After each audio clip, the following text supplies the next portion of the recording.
Pisin Studio!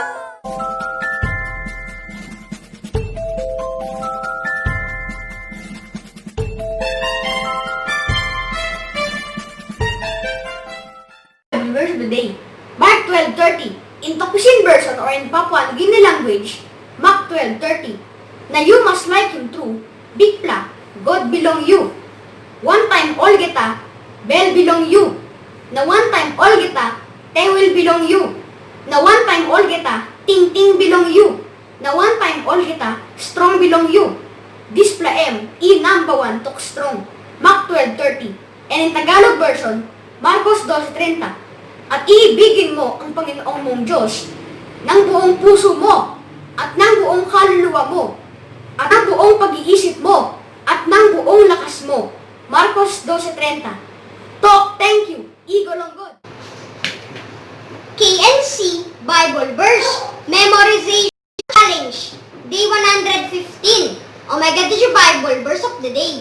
Mark 12:30. In Pampango Bible, Marcos 12:30.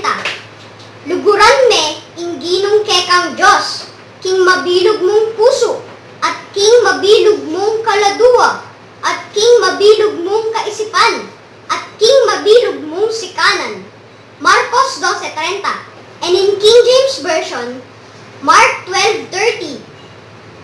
And thou shalt love the Lord thy God with all thy heart, and with all thy soul, and with all thy mind, and with all thy strength. This is the first commandment. Mark 12:30. Thanks be to God po.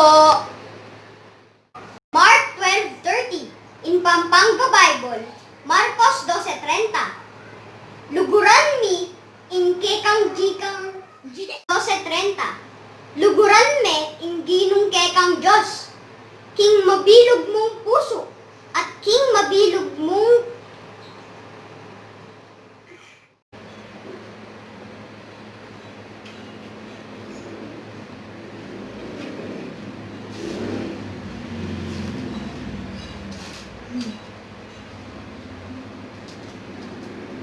Hello